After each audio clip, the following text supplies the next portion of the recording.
Kāpēc analīzes klusē par parazītiem mūsu organismā?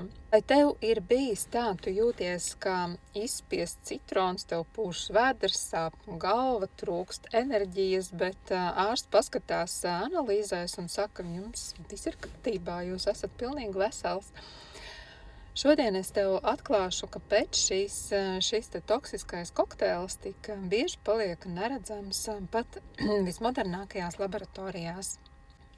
Mēs meklējam tos, kas ir iemācījušies kļūt neredzami mūsu organismā, un lūk, kā viņi to dara. Pirmkārt, biofilma, jeb bioplēve, iespējams ir dzirdēts. Parazīti un sēnes nemājo mūsos kā pa vienam, tie apvienojās kolonijās un izveido gļotainas cietas bruņas no kalcija un dzelzs. Medicīnā tās sauc par biofilmām.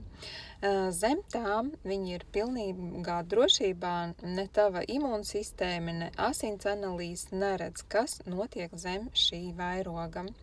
Lielākā daļa analīžu meklē parazītu oliņas, un parasti meklē tikai noteiktu standarta komplektu, bet pasaule ir vaļā, mēs ceļojam, ēdam augļus, suši, nepārbaudītu gaļu, tartarus, mūsos var dzīvot 100 dažādu sugu helmintu, piemēram, aknaslēcēji, lenteņi, lamblijas, kurus standarta oliņu analīze vienkārši ignorē, jo laboratorijas speciālists nemeklē neko ārpus protokola. Parazītu oliņu meklēšana strādā tikai tādā gadījumā, ja parazīts dzīvo zarnu traktā. Bet aknu parazīti opistorhi dzīvo žultsceļos, trahīnas iekapsulējas muskuļos, kāpuri migrācijas fāzē ceļo caur plaušām un limfu. Zarnu analīzēs viņu vienkārši tur nav, jo viņi tur neatrodās. Pat viszināmākos spalīšus noķert nav tik vienkārši, viņi oliņas dēļ nevis zarnās, bet izlien ārā pie anālās atveres, parasti naktī un vienreiz mēnesī. Ja no rīta bērns vai pieaugušais ir nomazgājies un tad iet nodot analīzi, rezultāts būs negatīvs, lai gan vēders burtiski muģ no tiem. Daudzi helminti ir iemācījušies imitēt tava ķermeņa šūnas.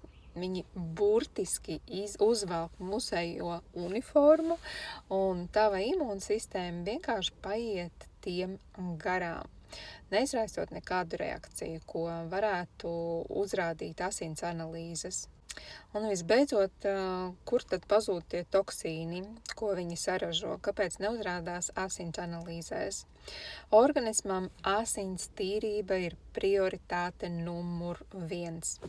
Tāpēc tas visus parazītu atkritumus, to amonjaka un acetaldehīda kokteili cenšas pēc iespējas ātrāk izstumt no asinīm.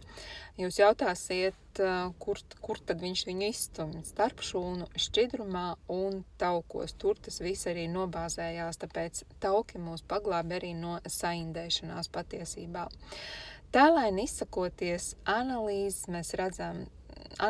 mēs redzam tikai aizberga virsējo daļu, tātad asinis, bet mēs neredzam noliktavas, kas ir tauki, starpšūnu šķidrums, kas ir pārbāstas ar toksīniem. Tāpēc, ja analīzes ir labas, bet tu jūties slikti, uzticies savai intuīcijai, nevis tikai papīram.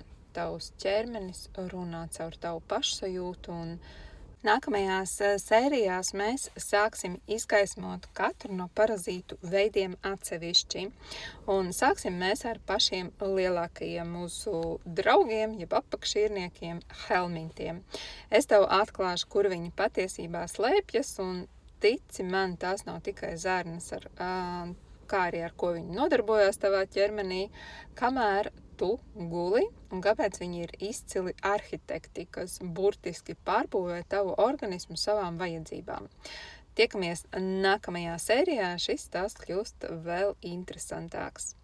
Bet, ja tu esi atvērts konsultācijai, sazinies ar mani privāti.